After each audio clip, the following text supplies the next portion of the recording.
Power जो थी हर एक लेवल के लिए वो कॉन्स्टिट्यूशन में ही डिफाइन कर दी गई है, यानी स्टेट लेवल पर क्या पावर रहेगी, सेंट्रल गवर्नमेंट के पास क्या पावर रहेगी। कॉन्स्टिट्यूशन के अंदर 3 लिस्ट है और तीनों लिस्ट के अंदर कुछ कुछ सब्जेक्ट्स हैं और उनको बताया गया है ये लिस्ट को नेशनल गवर्नमेंट चलाएगी, इस लिस्ट को जो है स्टेट गवर्नमेंट चलाएगी।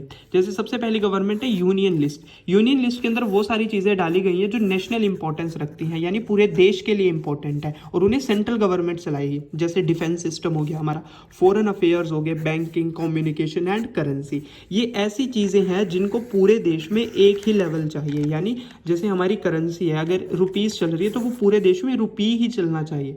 ऐसा नहीं है हरियाणा अपनी करेंसी बना रहा है, यूपी अपनी करेंसी बना रहा है, ठीक है। इसीलिए ये सेंट्रल गवर्नमेंट के हाथ में आती है। दूसरा क्या है, स्टेट यूनियन। स्टेट यूनियन के अंदर वो सारी चीजें लिखी आती है जो स्टेट टू स्टेट रिलेट करती हैं, यानी उन्हें एक स्टेट संभाल सकती है। जैसे पुलिस हो गया, ट्रेड हो गया, बिजनेस हो गया, कॉमर्स हो गया, एग्रीकल्चर हो गया, इरिगेशन हो गया।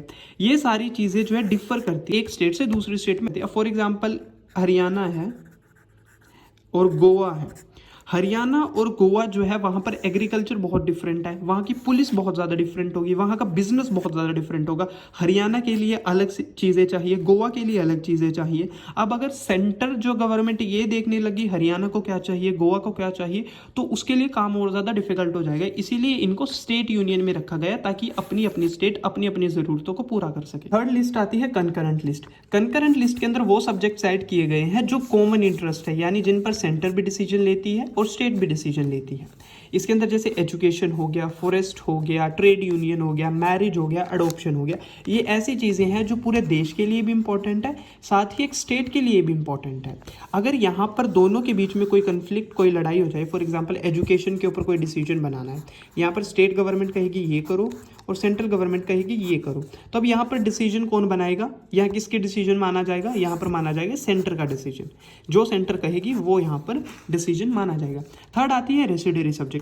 रेसिडरी वो सब्जेक्ट्स होते हैं जो इनमें से किसी भी लिस्ट के अंदर नहीं आते, यानी ये सारी चीज़ें वो हैं जब हमारा कॉन्स्टिट्यूशन बना था ये 3 लिस्टें बना दी गई थी कि ये चीज़ें इनके अंडर आएगी।